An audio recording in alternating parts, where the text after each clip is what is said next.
Right back here, we have one of the last remaining buildings of the Skillman Institute.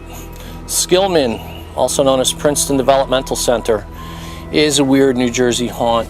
A lot of people come here in search of the haunted experience, the creepy feeling of the old buildings. It does happen to be 100% totally illegal. Arriving here, setting foot on that land right over there, just at the edge of the roadway, is a criminal act. For you to go in there these days would be known as trespassing. This particular facility, at one point in time when the state of New Jersey owned it, I did have some permission to come in here and explore around and take some pictures and snoop around. But this is one of the last remaining buildings. Out of approximately 105 buildings, there's about 12 left, give or take a few. The town of Skillman has decided to keep some of them for historical reasons, and this last building that remains here was one where I did a good deal of my photographic expositions, let's say. There's a building I like to call, well, it's a building where a lot of experiments happened on human beings, and some of the things that I found out about this particular building were a little uncomfortable. I'm not really at liberty to discuss them right now.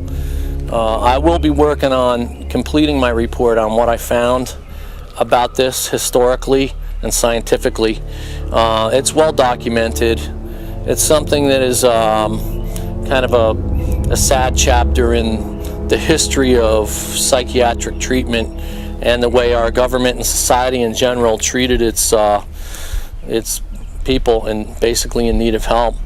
The facility here in North Princeton Developmental Center was a self-sustaining village with a slaughterhouse, power plant, hospitals, doctor's offices, housing, condominiums. There was a house that looked like it was made out of adobe. The far edge of the property, even to this day, is a dairy farm where prisoners who are about to get a new lease on life make milk for the prison system of New Jersey. In my time here, they were kind enough to show me where the graveyards were and show me around the place, tell me what different buildings were, and talk a little bit about the brown cow milk that they make and the yogurt they used to make. The reason I'm drawn to this place, I don't know, it's got a kind of magnetism to it. It's such a vast complex, even though a lot of it's gone. Just the Kirkbride architecture that was in here, something about the way it looked and felt during different times of the day, different seasons of the year. To see this place overrun with wildlife now and all overgrown is kind of an amazing thing in itself. But I was always drawn to this place as a photographer. Over here we have one of the buildings that remains standing, and it's got an elaborate fire escape system on it. Underneath that building is a tunnel that leads to the infamous Skillman morgue. That building, I believe at one time, was a hospital. Underneath the tunnels, also connected to a hospital where apparently there was a lobotomy lab. Some of the equipment was left behind, some sterilization chambers. It's just, to this day, still a magnet to people that like to break in there and risk their freedom and a lot of their money. If they get caught, they're going to be in a lot of trouble. Somebody I know works for this township, and he has the position of replacing all the wood. When they pry those pieces of wood off the window, that's a crime. It's breaking and entering. Just being right across this white line here, walking over to that building, is trespassing. So, it's a balancing act, and that's why it's important that you have permission to do what I do. The way I found it was I was on my way home from work one day, and I saw a sign that it was sort of like a challenge in a quagmire of who does it belong to, because it said state property, no trespassing. And I thought, state property, no trespassing?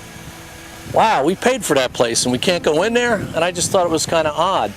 So One day when they closed the place down, I just kind of cut this way through. There's a main road that cuts through, and everything was all closed off, and just drove through, cutting on my way home, and ran into the guy that ran the place, and struck up a friendship with him. That's part of the importance of networking, like I say.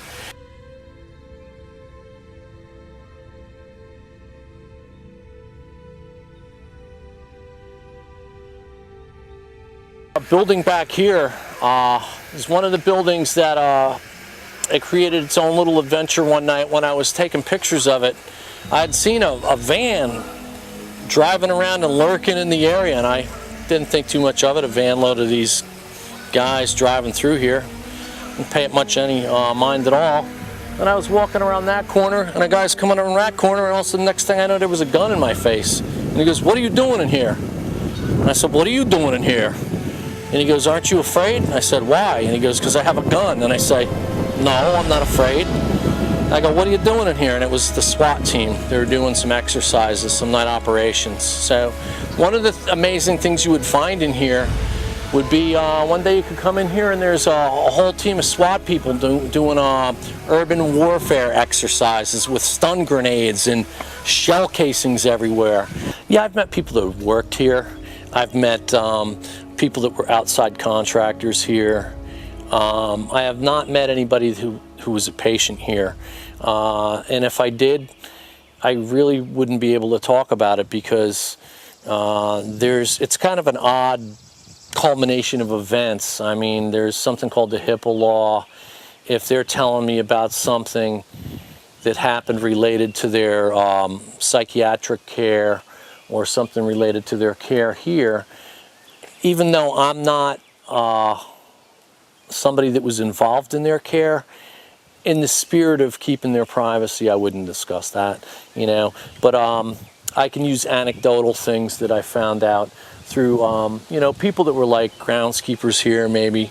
You know, the guy that put in the well had told me an amazing story. I saw a well drilling truck one day, and I thought, whoa, condominiums are coming. There goes my photo project. And I went up and asked the guy, I go, "What's the weirdest thing you saw in here?" And he told me about how people would be playing a baseball game, and one of them would just drop down into a seizure, and the rest of the game would continue on, and the person would be seizing up, flopping around right down there, and then he would get up and continue on like nothing happened. Another time, he was drilling a well over in the old landfill back there, and a big geyser came out of a whole bunch of hypodermic needles and medical waste, leaving a big, huge pile of it. And I thought, you know, there's a lot of stories here. To find most of those stories, since it's abandoned, you got to find the people. And a lot of those people I just find by chance. What I see about the future of Skillman is I'm kind of glad that it's got a new life about to happen. It's kind of cool that they didn't knock every single building down, so there will be something renovated. There is something left of the infrastructure. The fact that the Planning Commission is taking the time to even think on that level. Now it's called Skillman Village. So who knows, you might have some kind of upscale thing in here where it might be a trendy restaurant or a theater, but the cool thing is it's still there.